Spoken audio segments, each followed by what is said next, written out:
Hey y'all, Chris with Survival Dispatch.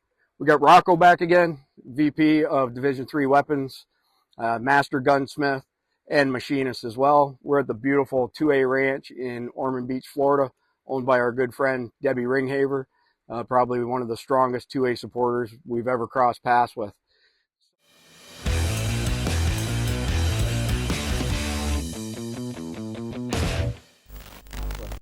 So a bunch of people in previous comments with regards to the double folding 5.56 AR have questioned its quality, its reliability, and those sort of things. So I asked Rocco to join us today to shoot the gun, dissect it, take it apart, tell us what's done well, what's not done well.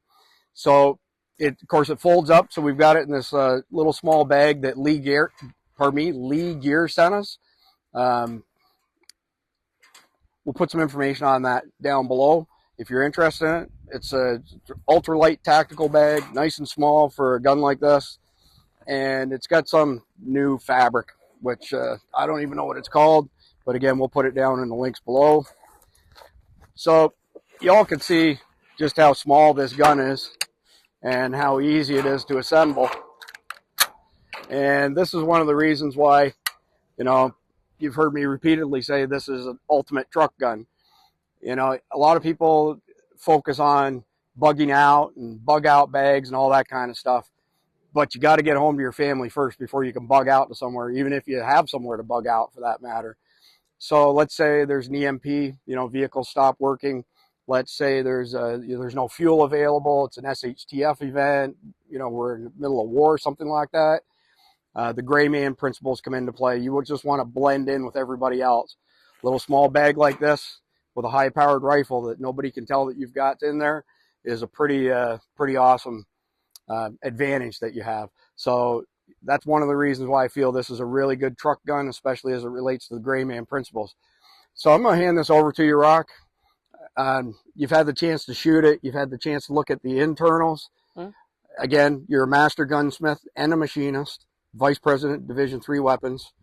Give us your honest opinion of what you think of this rig. I think it's a good gun. I think it's... I'm going to editorialize a little bit here. Okay. Part of the problem with the keyboard warriors online is not understanding that things are purpose-built for certain tasks. Okay. Okay. This gun is what it is supposed to be. It's a small folding AR that's meant to do exactly what you said. Okay. Right? This isn't the kind of thing you go to the range with and dump 2,000 rounds out of every 2 weeks. That's not what it's for. In the same way the sedan isn't for off-roading, this may not necessarily be a gun that's made for a super high round count. It would probably survive it just fine. I have no doubt that it would. Okay. But that's not what it's for. All right? Makes sense. It's for exactly what you're talking about. It's supposed to be a gun that's very concealable. It's exceptionally well made. I see no problems with it at all. I think it would hold up to a lot of shooting, but I don't necessarily believe that's its mission, if that makes any sense. 2 quick comments. Yeah. Number one, we have over 1,200 rounds through this gun, and have had no issues whatsoever. Yeah. We've run, 55 grain, 62 grain. We've run different magazines. Yeah. Have not had a single malfunction out of this gun at all. Number one. Number two, just so that everybody's clear on this, none of this is scripted. Right. Yeah. I asked you just to give us your total off-the-cuff impression with no idea what you were going to say after you dissected this gun. Yeah, and that's, like I said, I looked at it. I looked at the internals. I have no issues with the way that this is put together. I think the way that they've done the gas tube, because the gas tube has to go inside of the receiver to fit inside the gas key, and it's actually a 2-part gas system, which I think is kind of ingenious. It seems to work very, very well. I like the latching system. The only thing that I would like to see is like on some optics that latch, there's usually a secondary latch holding your big latch in place. Okay. This is very sturdy, and I doubt it's ever going to go anywhere, but it would be nice to just have that little extra bit of security and just peace of mind there. So do me a favor, Rocco, while we're on camera, pardon me. Yeah. Camo. I've got that confusing camo on my mind still. Just disconnect that lever and then snap it back in facing towards the camera. Okay. And see if people can actually see how positive it is. No, like it's got it has some interference. And I mean, and the hook is hooking onto a steel insert inside of this aluminum boss here. I mean, it seems like a good functional weapon. I like the way that the actual retention is on the folder when it's folded. So when you've got your barrel folded, like that, snaps into place. That's real positive. It's actually, you really got to put some effort in to get that out. The stock is pretty solid, and it actually has a little tensioner back here to make it more solid. Can you kind of point that towards the camera? Because a little tensioner here. Yeah. So what does that do again, Rocco? So when you close this up, this is essentially a jam nut that pushes up against the back of the front of the stock, or brace in this case, right? And what that does is take any play out of it. Okay. So it eliminates that horizontal instability. Yeah, it eliminates that little bit of instability. I mean, like I said, I think it's a very well made product. I see no issue with it. And what I was saying earlier, I was like I said, I don't necessarily think that this won't hold up to something like that. I'm saying that I don't think that's what it was built for. Okay. Does that make sense? Yes. And absolutely. like I said, in the gun world, you get a lot of people. Like if I had a nickel for every time somebody wanted an absolutely beautiful trigger on their carry gun, and when I've always told them, I said, do you really want a 2-pound trigger that far away from your femoral artery, right, or your other fun bits? I mean, I don't. You know, I mean, it's meant to do a certain thing when you need to do it. It's meant to defend your life when you're got a massive amount of adrenaline coursing through your veins, and a 2-pound trigger isn't really something you need in that situation. So I'm not going to name any names, but it's kind of ironic that you would mention that. There's a person on the survival dispatch team who was witness to a gentleman at the range last week blowing the end off of his private parts by accident at the range. And he didn't blow it off. It obliterated it. Absolutely horrible situation. Yeah, that's pretty bad. Yeah, it's unimaginable. Yeah. But I'm with you. I don't want a 2-pound trigger on my EDC. To me, it's like I said, all guns are tools built with a special purpose. And when people start complaining is generally when they're trying to take that tool and use it outside of its purpose. Makes sense. So you've already had the chance to, throw some lead down range here at the 2A ranch. You've disassembled, reassembled the gun completely, and I don't just mean folding and unfolding. Yeah, I've taken it apart and looked at the internals. Y'all will see. We're going to shoot another video, so you'll see, the bolt carrier come out of it, what the buffer system looks like, all that sort of stuff.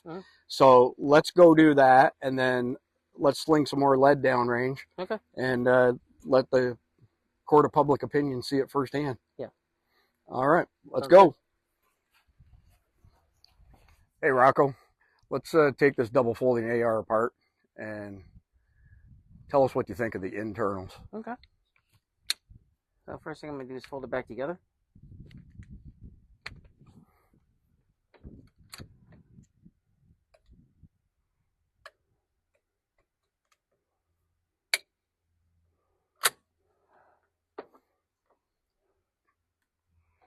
Because of the way the spring system is in this, so you have to have both of your pins out at once. And it just slides off the front. Right, because it doesn't have a regular buffer. Right. Yeah, because the buffer tube's only that long. Right. So I'm going to double recoil spring in here. Rating arm charging handle. That's nice. Ambi charging handle.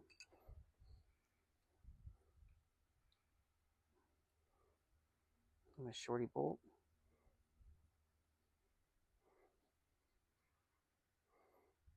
So as a machinist and not just a gunsmith. Yeah, everything looks really well machined. I mean, it looks like an excellent made piece. Gas key staked properly, which is something you always want to look for. It's got a little bit of a shortened bolt on it, of course, to work in a smaller buffer tube system or recoil or receiver extension system. Yeah, I mean, it looks great. I mean, a typical AR15 bolt. I mean, yeah, looks really good. I'm curious if you know anything about this. Is this some sort of gas regulation system? I have no idea. You have no idea? That's what it looks like.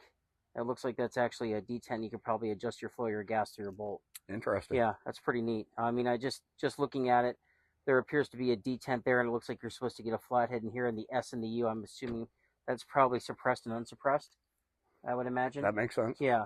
It's a pretty cool gun. Yeah, looks like it's very well made. I don't see any issues. Neat system.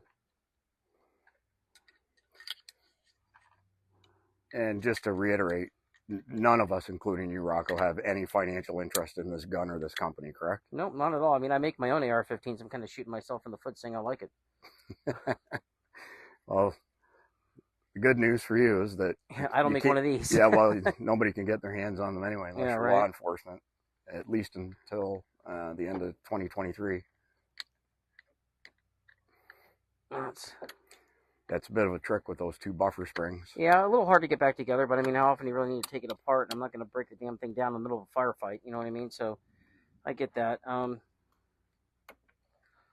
I feel like you're supposed to put the front pin in first, because I've noticed it's a little bit harder if you put the rear pin in. Makes you sense. Put the takedown pin first and leave the pivot pin out. Put the pivot pin first and then the takedown pin. Okay. Yep. Yeah. Solid little gun. Let's shoot it. All right. Before you sling some more lead down range, is there anything else you'd like to add before we wrap this video up? Yeah. As we were walking over here to shoot, I had a thought that this is basically what the Kel-Tec Sub 2000 wants to be, but fails at. You know, it's really just a super compact gun with a lot of power that's high quality. I'll just leave it at that. Yeah, so just to be clear, the double folding AR is the high quality gun. It's the other one you mentioned, the not Kel-Tec, so much. which is the point I'm trying to make without being nasty towards Kel-Tec. Okay, all right, got it. Well, let her rip.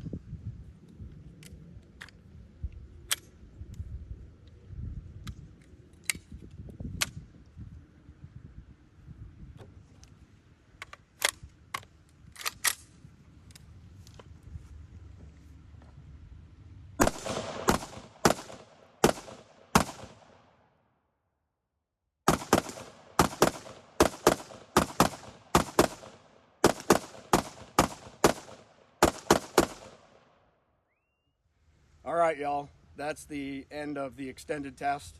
You know, I know we could have gone more in depth, but this was extended versus the YouTube shorts that we were doing on the double folding AR from Fold AR. This is once again Rocco from Division 3 Weapons. Check out their website. They've got some new products coming up really soon. Mm-hmm. You want to share we got that our we got our V2 muzzle brake that'll be online, and our steel targets will be online, and then I've got some 9mm and some AR15 lowers that'll be available.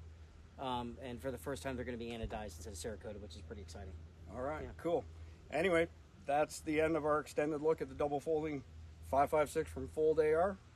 Thanks for coming out, Rocco. Yeah, thank you. It was fun. All right, cool.